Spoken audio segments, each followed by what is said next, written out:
નમસ્તે મિત્રો, તમારું સ્વાગત છે મારી યુટ્યુબ ચેનલમાં। આજે આપણે માહિતી મેળવવાની છે વહાલી દીકરી યોજના વિશે। તેમાં દીકરીને મળશે 1,10,000 રૂપિયાની સહાય।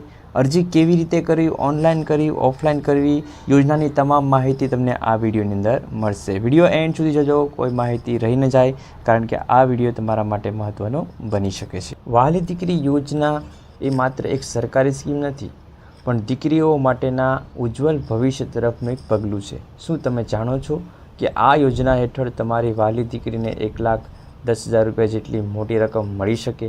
ગુજરાત સરકારના દીકરીના જન્મથી માંડીને તેના શિક્ષણ સુધીના દરેક તબક્કાને આર્થિક મદદ પૂરી પાડીને સમાજમાં દીકરીઓનું સ્થાન મજબૂત બનાવવા માંગે છે। ચાલો આ અગત્યની યોજના વિશે સંપૂર્ણ માહિતી જાણીએ, જેથી તમે પણ તમારી દીકરીઓને લાભ આપી શકો।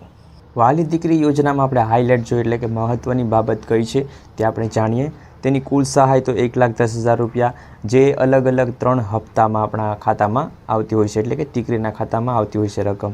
તેનો ઉદ્દેશ છે દીકરીઓના જન્મદરને પ્રોત્સાહન અને શિક્ષણમાં વધારો કરવો। અરજીની પ્રક્રિયા છે ઓનલાઈન, એટલે કે ડિજિટલ ગુજરાત પોર્ટલ એની એક વેબસાઇટ છે, જેની અંદર એ ઓનલાઈન અરજી કરવામાં આવતી હોય છે, જે હું તમને આગળ જણાવીશ। હવે લાભાર્થી છે તે 2/8/2019 પછી જન્મેલી દીકરીઓ આ યોજનાનો લાભ લઈ શકે છે, તે ખાસ નોંધ કરવું। વહાલી દીકરી યોજનાનો હેતુ શું છે તેના વિશે આપણે જાણીએ તો ભારત સરકાર અને ગુજરાત સરકાર કન્યાઓ માટે બેટી બચાવો, બેટી પઢાઓ જેવી અનેક યોજનાઓ ચલાવે છે। મહિલા અને બાળ વિકાસ વિભાગ દ્વારા શરૂ કરાયેલી વહાલી દીકરી યોજનાનો મુખ્ય ઉદ્દેશ ખૂબ જ સ્પષ્ટ છે।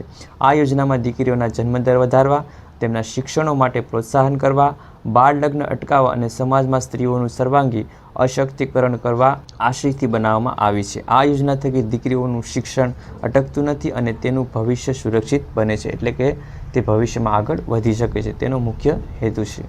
વહાલી દીકરી યોજનાની પાત્રતા અને લાભ, તેના વિશે આપણે વાત કરીએ તો આ યોજનાનો લાભ લેવા માટે કેટલીક શરતોનું પાલન કરવું જરૂરી છે, જેમ કે દીકરીઓ ગુજરાતીની નાગરિક હોવી જોઈએ અને તેનો જન્મ 2/8/2019ના રોજ કે ત્યારબાદ થયેલો હોવો જોઈએ।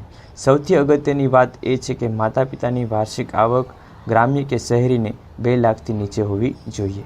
સહાયની વાત કરીએ તો લાભાર્થીઓ દીકરીઓને 1,10,000 રૂપિયાની રકમ અલગ અલગ 3 તબક્કામાં મળે છે, જે મેં અગાઉ તમને જણાવેલું। 1,10,000 રૂપિયાની સહાય મળતી હોય તેમાં અલગ અલગ 3 હપ્તાનો સમાવેશ થાય છે।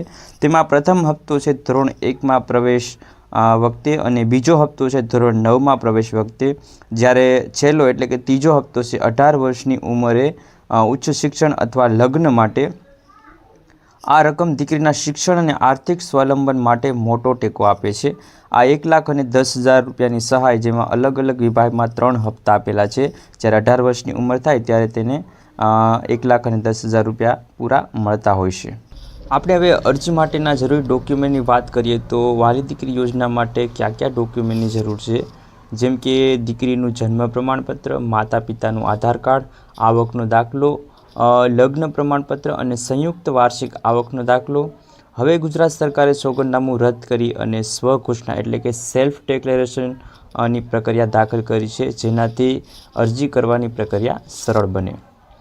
અરજી માટે તમે ડિજિટલ ગુજરાત પોર્ટલ પર જઈ શકો છો અને જો તમે ગ્રામ્ય વિસ્તારમાં આવો છો તો વિલેજ કોમ્પ્યુટર એન્ટરપ્રનર્સ એટલે કે VCE અથવા VLE પણ કહેવામાં આવે છે, અથવા તાલુકા ઓપરેટરનો સંપર્ક કરી શકો છો। જો શહેરી વિસ્તારના છો તો મામલતદાર કચેરીના જનસેવા કેન્દ્રમાંથી અરજી ફોર્મ મેળવી અને તમે ફોર્મ ભરી શકો છો। તમામ ડોક્યુમેન્ટ સાથે ઓરિજિનલ ફોર્મ જમા કરવાનું રહેશે અને સાથે અસર ડોક્યુમેન્ટ રાખવા પડશે। આ વહાલી દીકરી યોજના એ ગુજરાતી દીકરીઓ માટે એક વરદાન સમાન છે। આ યોજના માત્ર આર્થિક મદદ નહીં, પણ દીકરીઓના ગૌરવ અને સન્માનને પ્રોત્સાહન આપવાનું એક સાધન છે।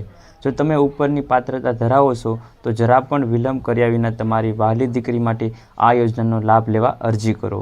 આ સ્કીમ તમારી દીકરીઓના ભવિષ્યમાં વધુ મજબૂત બનાવે છે અને બનાવવા માટે ચોક્કસ મદદરૂપ થશે। જો વિડીયો ગમ્યો હોય તો લાઇક, કોમેન્ટ, તમારા મિત્રોને શેર કરજો। નવી માહિતી તમને આ ચેનલની અંદર મળતી રહેશે। અમારી સાથે જોડાઈ રહેવા માટે ચેનલ સબસ્ક્રાઈબ કરો અને તમે પણ આ યોજનાનો લાભ લો તો તમારા ભવિષ્યમાં તમને પણ ફાયદારૂપ બની શકે છે। તમારો દિવસ શુભ રહે। ધન્યવાદ। All the best.